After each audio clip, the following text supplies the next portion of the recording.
Sa araw na ito ay ibabahagi ko sa inyo ang aking shoulder workout gamit ang power twister. Tatargetin natin ang front, side at rear delt sa ating shoulder. Kaya kung desidido na kayong magpaganda ng inyong mga shoulder, makakatulong sa inyo ang video na ito.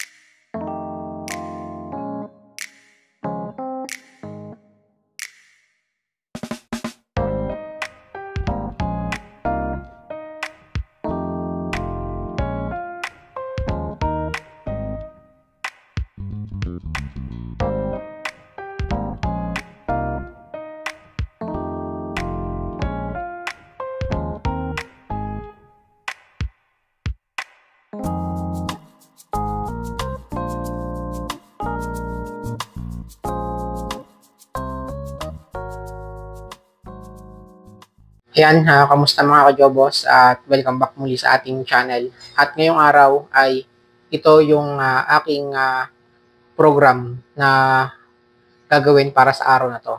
Yan, yung ating complete shoulder workout. Siyempre gamit yung ating power twister. At ito, mababasa nyo yung aking program. Yan, yung behind the back, you down, front face, you down, neck crunches, single arm, you up, rear delt, rope assisted. Yan, makikita nyo mamaya kung paano ko gagawin to para sa ating rear delt. Yan. At syempre sa workout na to mga kajobos ay hindi ko na sa inyo papakita yung buong kumpleto ng aking set. So papakita ko sa inyo kung paano ko lang in-execute yung workout. Yan. Kasi kung bubuuin ko ng video, ang lahat ng ito ay aabutin tayo ng 1 oras mahigit. Syempre papabilisin lang natin ang ating workout. Bali nakapag warm up na rin ako para iwas sa anumang injury. So tara na. Kung gusto niyo sumabay ay panoorin niyo yung aking mga gagawin at pwede niyo itong isama sa inyong mga workout program pagdating sa mga power twister workout. Okay, tara mga kajobos, mag-i-start na ako. So unang workout natin ay itong behind the back. Yan. You down. So yung target nito is yung side delt natin. Yan, ito yung tatamaan sa workout na to. So, let's go. Yan, guguhitan ko na to para maumpisahan na natin. Okay, bali ang gagamitin kong bigat sa ating workout na to ay yung aking 40 kg. Yan. Kita nyo ba? Yan, 40 kg. Okay, bali ano to? 4 set, 12 to 15 repetition. So, let's go.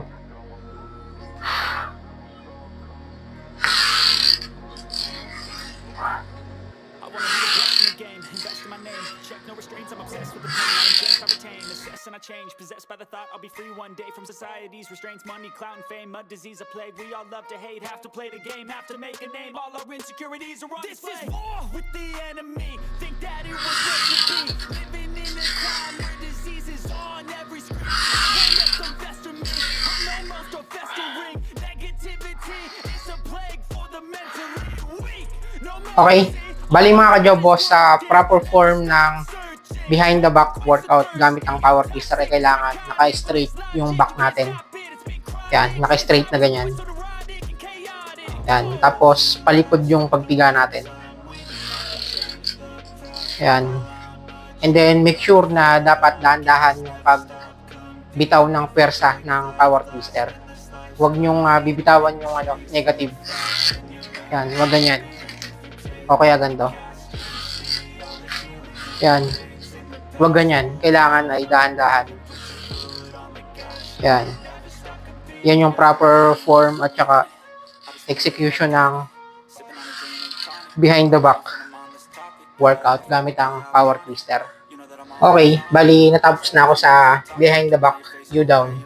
So next workout natin ay itong front face, you down. Yan, 4 set, 12 to 15 repetition. So ang target nito ay yung ating front delt. Yan.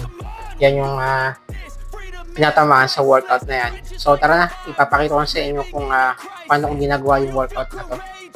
So kaya ko pala ito tinawag na front face U down ay yung form nito ay malapit sa ating muka. Yan, nakapantay siya sa ating muka.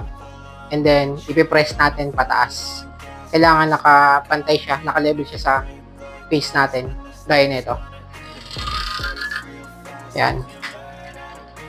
At nang sa gayon ay yung front ang majority natatamaan sa front face U down.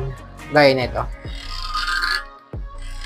Okay, so sisimulan ko na. 12 to 15 repetition yung workout na to at 4 set.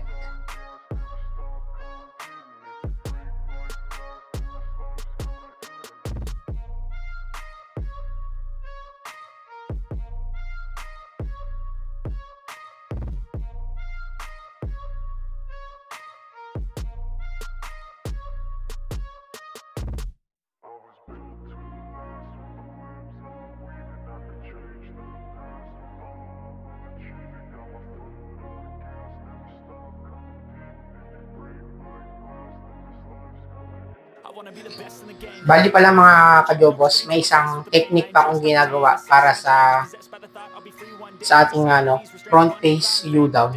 So yung kanina ay naka-reverse grip tayo, gaya nito.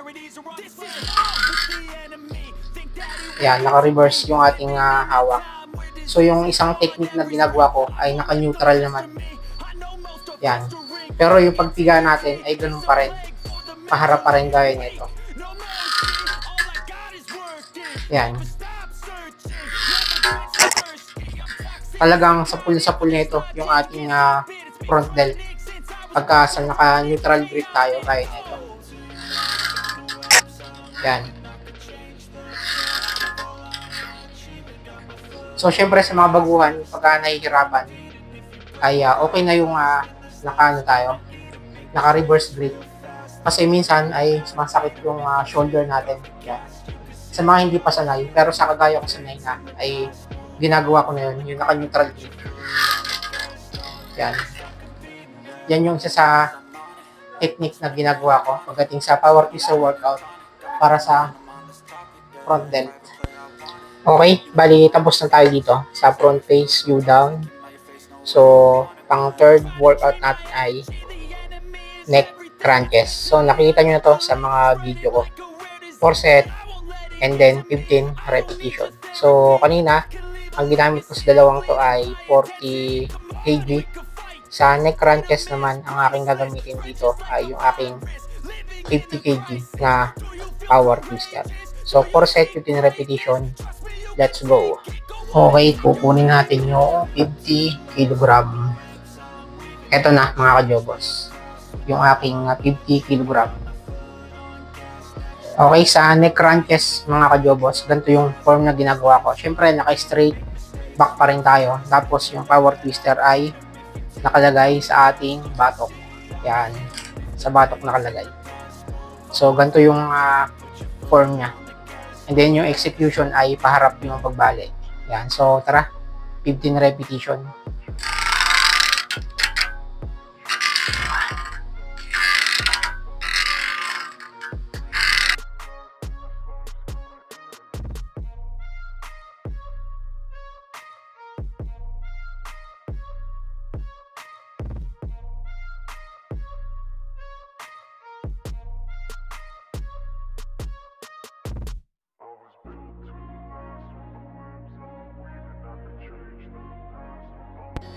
Bali mga kajobos, tapos na ako sa neck crunches. Yan, hindi ko na sinasama yung buong video para hindi na humaba yung vlog natin. So sa neck crunches, ang secondary muscle na tinatamaan dito ay yung upper rhomboids natin, yung upper back. Yan, so ano to, hindi lang isang muscle part yung tinatamaan. So next naman natin ay yung single arm U up. 4 set, 15 repetition. Yan. Kaliwat kanan to, single lang. So tara. And then after nito ay sa rear delt na tayo. Let's go. Okay, sa single arm U-up naman mga kajobos ay kailangan natin ng isang upuan na kapatungan ng ating isang legs natin. Yan. So sa workout na to ay ganito yung form niya.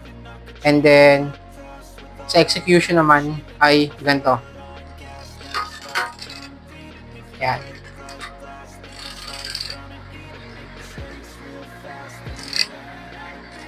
Yan, parang nagka-side lateral dumbbell. Yan. Ganyan yung kanyang execution tsaka form. Kailangan natin ng upuan. Okay, bago pala ako mag-proceed sa workout natin ay magtitimpla muna ako ng aking creatine. Yan, meron ako ditong malamig na tubig. Mas masarap kung malamig na tubig. Tapos yung flavor pala ng aking creatine is pineapple, ano ba to? Ito, mango pineapple. Ayan.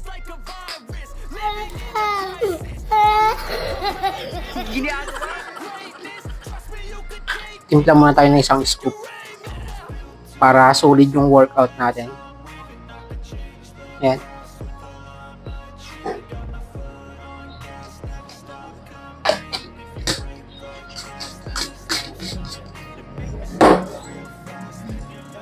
Tapos haluin natin.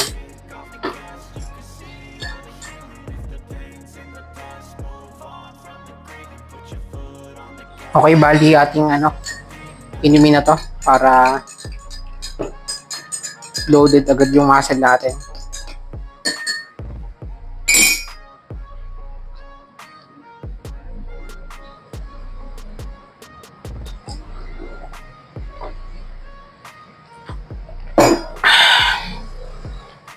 Quality yung lasa.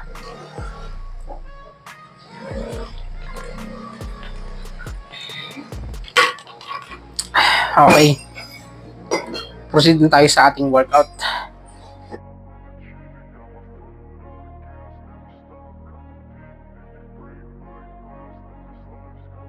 I wanna be the best in the game, invest in my name, check no restraints, I'm obsessed with the pain, I ingest, I retain, assess and I change, possessed by the thought I'll be free one day from society's restraints, money, clout and fame, mud, disease, a plague, we all love to hate, have to play the game, have to make a name, all our insecurities are on display. This is war with the enemy, think that it was meant to be, living in a time where disease is on every screen, I won't let them fester me, I know most are festering, negativity is a plague for the mental. Okay, bali natapos na ako sa kanan. At sa kaliwa naman tayo. Yan, 15 repetition din. So, let's go.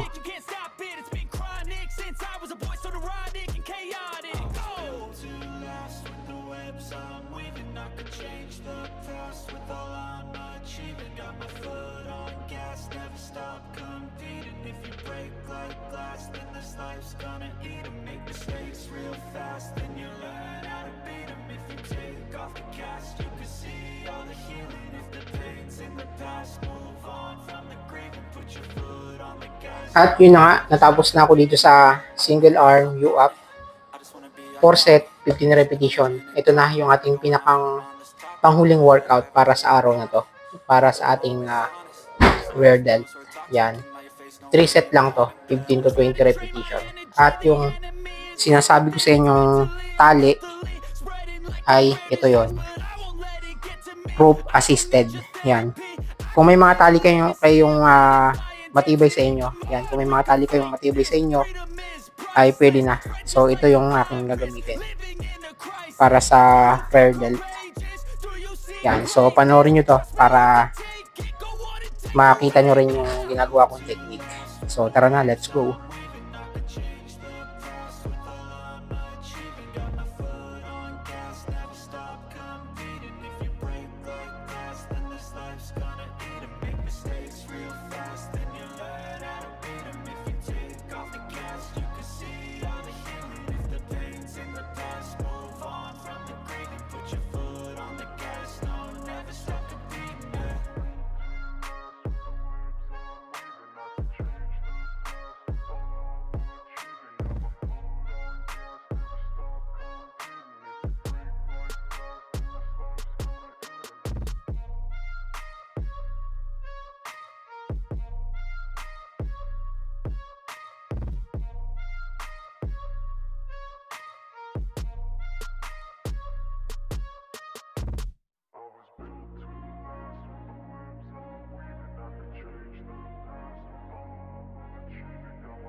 Okay, mga kajobos, bali natapos na ako sa rear delt workout gamit ang power twister and then yung tali.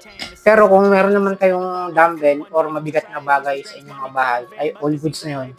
So, for example, kung sa dumbbell natin gagawin, ay wala rin pinagkaiba sa power twister na ginawa kanina. So, check nyo sa dumbbell kung ano yung tinatamaan pag rear delt. Ayan o. Ayan. So, kahit ganito pa rin yung position natin, rear delt pa rin yung tatamaan dyan. Ayan. Ayan. So, kapag kayo may power twister ay napakalaking tulungan nito para makapag-build tayo ng muscle kahit wala tayong mga dumbbell sa bahay. At yun na nga mga kajobos, bali natapos na ako sa ginawa kong workout para sa aking shoulder gamit ang power twister at yung tali natin. So sana'y nakatulong sa inyo yung ginawa kong video para sa araw na to. At yun nga pala, sa mga hindi pa nakapag-subscribe sa aking channel, huwag niyong kalimutang suportahan yung aking channel by clicking the subscribe button. At isama nyo na rin yung notification bell para kayo yung unang ma-update kapag may mga bago akong post na video gaya nito. At syempre kung nagustuhan nyo po yung video na to, huwag nyo kalimutang i-like yung video natin at i-share sa iba para makatulong din. So kita-kits po tayo sa next upload mga kajobos. Lagi po kayo mag-iingat. Peace out.